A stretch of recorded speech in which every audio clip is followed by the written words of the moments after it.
a reason to believe they can't just leave?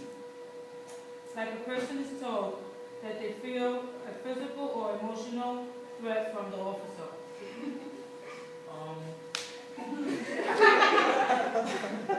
To do a stop, the officer has to be knowing you're doing something wrong, has seen something obvious that you're not supposed to see, or somebody just told you.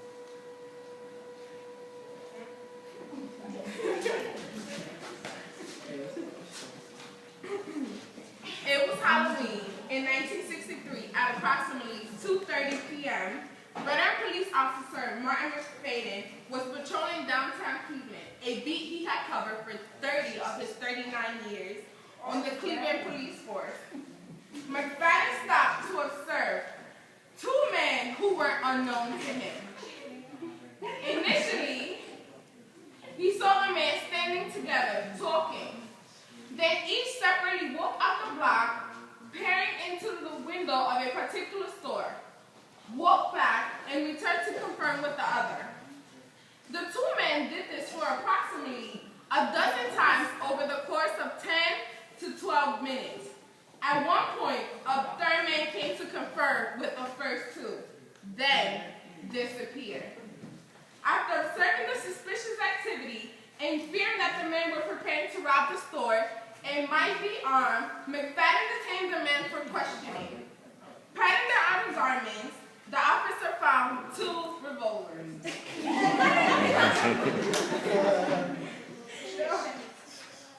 The court found that McFadden stopped the first decision to be reasonable to the court because of his experience, observation, and the manners of the accused. If the stop was saw as a violation, the two guns would have been admissible. The ruling was part of the struggle between police needs to fight crime and protecting people's rights. Even in 1968, when they made the decision, the courts knew they were opening up a big old can of Pandora worm. Yeah, I know. The Terry Court recognized the stop and frisk to be more than a petty indignity. It's a serious intrusion that should never be taken lightly. Sure, stop and frisk can be helpful to prevent crimes, but allowing the police to interfere with people's personal space, especially when they're innocent, this is going to create conflicts, especially in minority communities, like us, where 80% of all stop and frisk targets come from.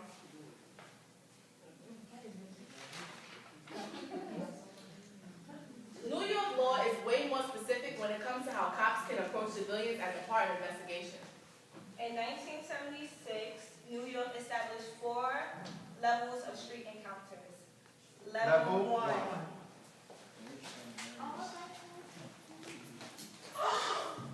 Miss, you looking for someplace? No, I'm good, thank you. Are you from the neighborhood? No, I'm just hanging around with my friends.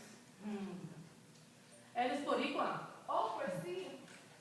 ¿Entonces conoces la familia Tienda? Sí, es mi madre. Bueno. ¿Cuál es el problema? Well, there's just been a high rise in crime lately, and we're being extra careful. Do you need somebody to walk into your building? No, thank you, good night. Alright, so what did y'all see just now? I saw a lady cop go up to our girl and ask her what she doing. That's it?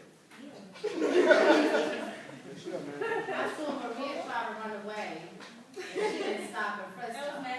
That's what I think that cop got all too personal, asking for like her ethnicity and all that. She was like asking for my last name. Maria did look a little too suspicious. Alright, so that's all y'all saw? And the part that she asked was her race, and this was like kind of like her favorite set of Jacobs that she wore for to walk her home. I guess it's level 2.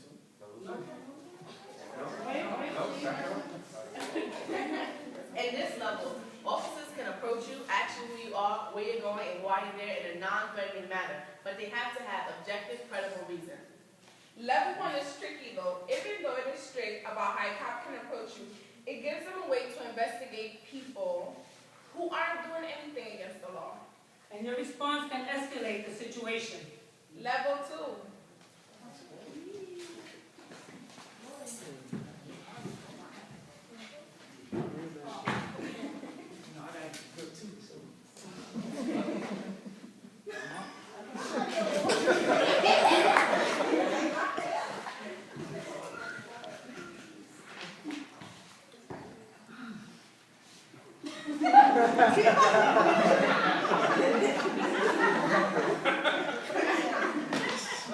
Do you understand what time it is, miss?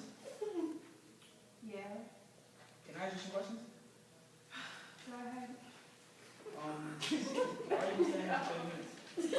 None of your business. Do you understand that there's been a lot of prostitution on this block?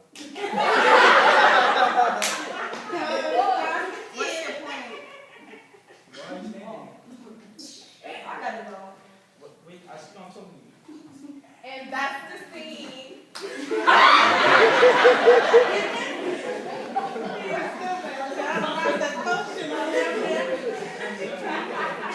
What did you guys see?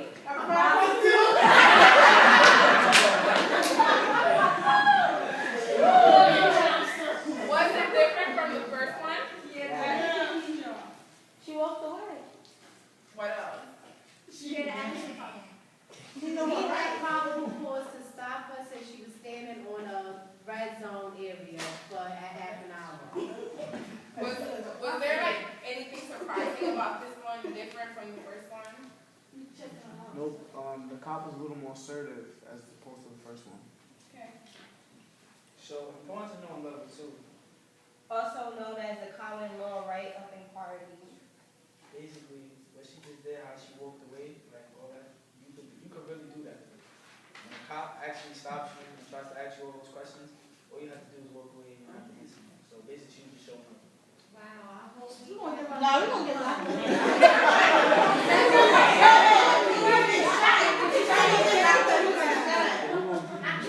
The cops can ask you more than just your name and why you out there. But they need to have a good reason for criminal activity to stop them. Whether she's working or not.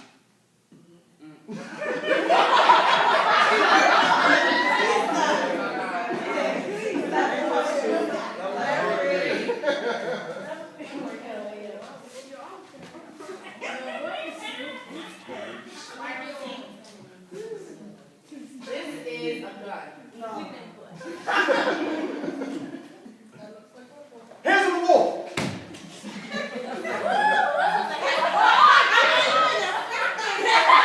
You have any warrants? No, No? no, You have anything on you I should know about? no. Oh no? So what's this? Oh, man. Okay. So what did everybody see in this scene?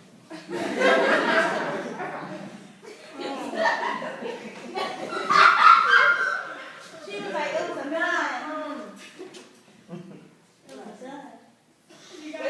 Wait, you in the back there. How was that? I seen unnecessary touching.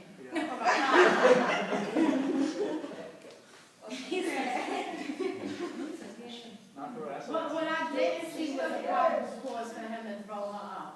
So even though she had a gun on her, he didn't have no reason to throw her out. Because the way I did it was I was supposed to Yeah. show everybody I was doing it on purpose. Like I was supposed to Oh, you showed Yeah, that's why I said this is a gun. what? I was so sorry.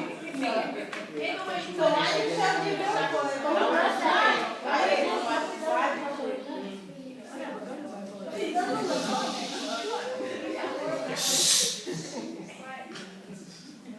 A level 3 police encounter is a plain and simple stop. The suspect is being detained and is not free to leave. It requires reasonable suspicion that a person has committed a crime, about to commit, or is about, or already committed a crime. A level 4 stop in NY is when an officer makes an arrest. It requires probable cause that a particular person has committed, is committing, or is about to commit a felony or misdemeanor. A misdemeanor? Yeah. You know what I mean? Like misdemeanor. So what's next? Yeah, that's right.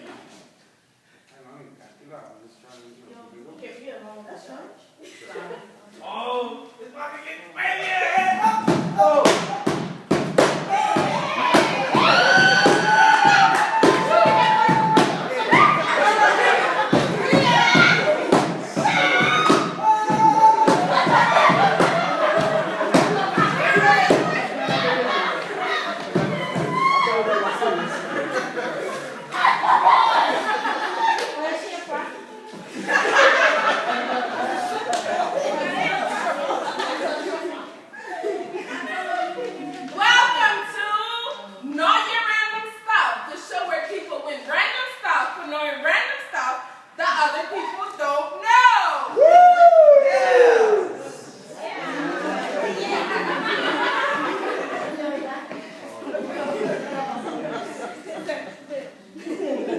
All right, audience. All right.